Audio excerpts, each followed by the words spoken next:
ये तो जैसे किसी का चोरी हो जाती है और कोई बताने वाला कहता है आकर के भाई तुम्हारे चोरी होगी है और पता नहीं कितना नुकसान हुआ, अपना घर संभाल जाके। तो उसको भी अगर यदि उसने भांग ना पी रखी होगी, नशा नहीं कर रखा होगा, तो इतना ही संकेत बहुत है। वो तुरंत चल पड़ेगा अपने घर को, सो काम त्याग कर भी जाकर संभालूं के कारण बना कैसे हुई चोरी। और यदि उसने शराब पी रखी है या भांग पी रखी है तो वो कहेगा एक बार फिर बताना, वो कहेगा तुम्हारे घर में चोरी होगी। तो क्या वो ये कहेगा कि गा के सुना? और गा के सुनाएगा तो शराबी ही सुनाएगा उसको, कहेगा तुम्हारे चोरी हो गई। फिर वो जिसके चोरी होगी वो कहेगा हा क्या बात की, बहुत अच्छा कहा। और फिर दूसरा शराबी भी कहता है तुम्हारे चोरी हो गई, तो वो कहता आहा इसने बहुत अच्छा बनाया, इसने सही गाना सुना। और दूसरा तीसरा फिर कहता है, वो भी कहता है तुम्हारे चोरी हो गई। अरे वाह भाई वाह, कमाल कर। अरे नादान, ये कोई बात हुई? अगर होश में हो तो ये गाने और ये लटोटर आवश्यकता नहीं पड़ेगी आपको, ये सुरीली आवाज में गा के सुनाओ। हाँ, इसकी बहुत अच्छी आवाज है, ये बहुत अच्छा वक्ता है। वक्ता तो वही है, दो बात बतानी है, बिना बंदगी भैंसा की जय बोक बने का खेला, कुकर सुकर खर्ची की जगह छोड़ सकल बद फैला। इतना संकेत बहुत है कि अगर भक्ति नहीं की तो पशु बनोगे और फिर ऐसी दुर्गति होगी, ये बुराई त्याग दो, सब बदफैल त्याग दो। इतना ही को काफी है, इतना ही बहुत है। लेकिन हमारे 3 इंजेक्शन लग रहे हैं, तीनों नशे के, एक रजगुण का, एक सतगुण का, एक तमगुण का। और ये इंजेक्शन इस एंटीबायोटिक ज्ञान से ही समाप्त होंगे, निष्क्रिय होंगे, अन्यथा इसका कोई विकल्प नहीं है, कोई अल्टरनेट उपचार नहीं है। तो वो भी गाने वाले भी नशे में हैं और सुनने वाले, न्यू कहने वाले, हाँ सुना, ओहो इसकी बहुत अच्छी वाणी, ये बड़ा अच्छा वक्ता है, क्या बात की, वो संत बड़े अच्छे प्रवचन करता है। प्रवचन तो 2 अक्षर की बात होती है भाई, भक्ति करो, बुराई त्याग दो, परमात्मा का नाम लो। ये बहुत बुरा हाल होगा, पशु बनेगा, पक्षी बनेगा। फिर भी संतों ने जैसे पहली क्लास के बालक को समझाया करें, A for apple, B for book, इस तरह के गाने को कहा भी है। बाकी नो नहीं ढोलक ढालक बांध के फिर तू सुना, फिर तू सुना है। बच्चे अगर कहें कि इस अध्यापक ने अच्छा नहीं गाना था, दूसरे अध्यापक को बोला, वो सुना होगा हमने ए फॉर एप्पल। तो ये हम कति भक्ति मार्ग से घने दूर कर रखे हैं और हमें परमात्मा पाने की रुचि तो है, लेकिन हम उसको दूसरी तरफ से लगा देते हैं। फिर हम उनकी तरफ देखने लग जाते हैं, अब कि वो गाना बढ़िया गाएगा, अब वो अच्छा गाए। ऐसे हमने देखा 10-10 बैठ जाया करते एक स्टेज लाकर, एक उससे बढ़िया गाने की चेष्टा करता, प्रशंसा के पात्र होने के बाद। फिर दास ने देखा ये तो सब ड्रामा हो रहा है। फिर संतों की वाणी पढ़ी उन्होंने, फिर क्या बताया हमारे को, फिर उस आधार से इनकी गाइडलाइनों पर दास चला तो आज सफलता प्राप्त हुई।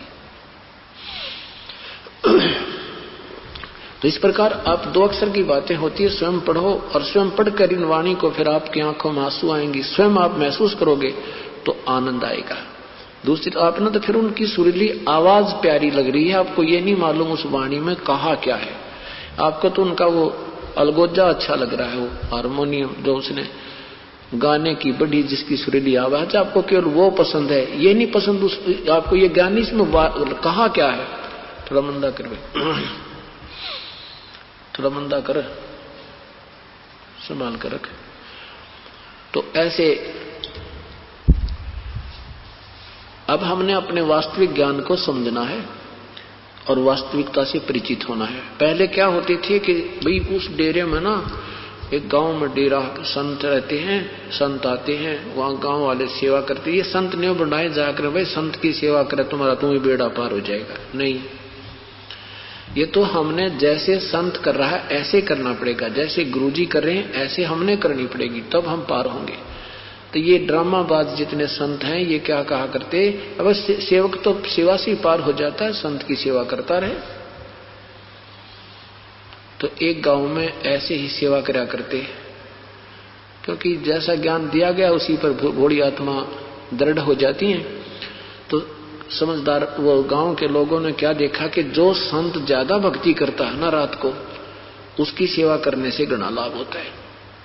ठीक है, कोई भक्ति कर रहा है विधिवत, उसकी सेवा करोगे आप तो थोड़ा बहुत राहत मिल सकती है, लेकिन आप कल्याण नहीं हो सकता। जैसे किसान है और किसान ने अपनी खेती बो रखी है और वो खेती काट रहा है, एक उसका मजदूर है, वो उसके निकालने के बाद वो कूड़ा कुरकट रह जाती है, उसने कूटे, उसमें से दाने निकालो, वो कितना गुजारा होगा उसका। तो संत कहते हैं आप सेठ बनो। तो क्या होता है, तो उन ड्रामेबाजों ने देखा, वो रात्रि के में सत्संग यानी वो भजन करते हैं, तो श्रद्धालु लोग न्यू देखा करते। उन्होंने एक ऐसा अपना दृष्टिकोण बनाया संतों भक्तों ने, भाई जो शीघ्र रात में सुबह जल्दी उठता है ना संत, और जो पहले नहाता है स्नान करता है, तो वो सही भक्त है, वो ज्यादा भक्ति करता है, उसकी सेवा करने से हमें ज्यादा लाभ मिलेगा। तो क्या देखा एक कि जो पहले उठता था स्नान करके अपना कोई कपड़ा उपड़ा जो नहा के धो के सुखा देता था, उसकी पहचान कर देते थे कि जी किसका कपड़ा है, बता देते थे फलाने संत का है, वो उस कमरे में बैठा है। तो सभी उसके पीछे उसी की सेवा में लग जाया करते, भाई वो वक्त से उठता है और भजन करता है, इससे ज्यादा लाभ है। तो एक पाखंडी सा और संत आ गया उससे के साथ, उसने देखा भाई सारे इसकी सेवा कैसे करते हैं, ये तो बेवकूफ को इतनी भक्ति भी ना करता दिखता, और हम भक्ति भी करते हैं, हमने ये पूछते हैं कोई नहीं। तो उसने देखा कि यूं वक्त से उठता है और सुबह नहा लेता, वक्त से नहा के यूं फिर सो जाता है, और ये नहीं सोचे यूं भजन करता होगा, और इसका कपड़ा टंगा दिखा है तो ये इसकी, इसलिए ये इसकी सेवा करते हैं।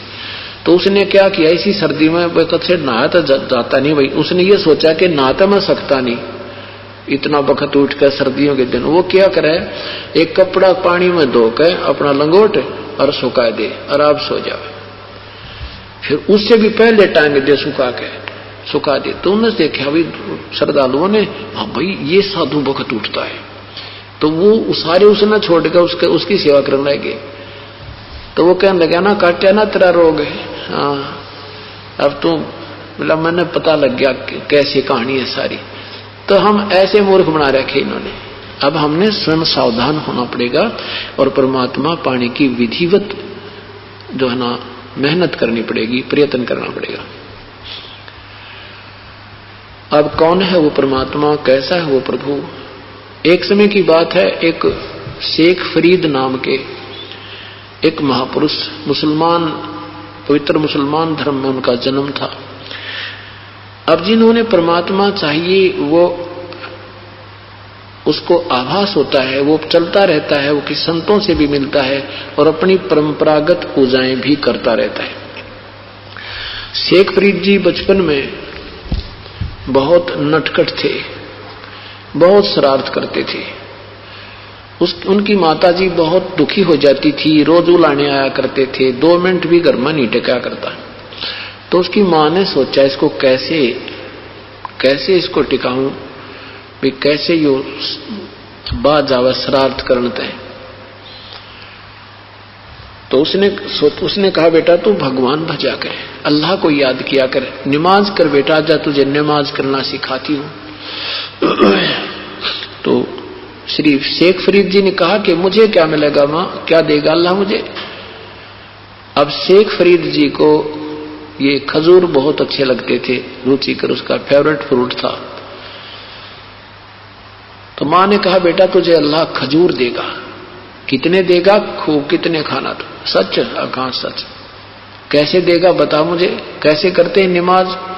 मां ने एक कपड़ा बिछा दिया और कहा कि तुम यूं कह जाई, जैसे कहते रहना हे अल्लाह मुझे खजूर दे, हे बोलिए ना, ऊंची आवाज ना करना, मन मन में करिए, हे अल्लाह मुझे खजूर दे, और मैं जब तक नहीं कहूं इतना आंख मत खोलिए। अब ठीक है माता जी।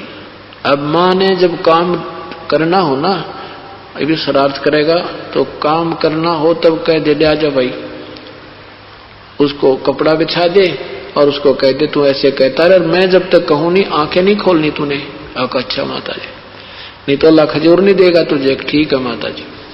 अब मां ने क्या सोचा कि अपना एक आधा किलो अंगूर खजूर मंगा कर रख लिए लाके तो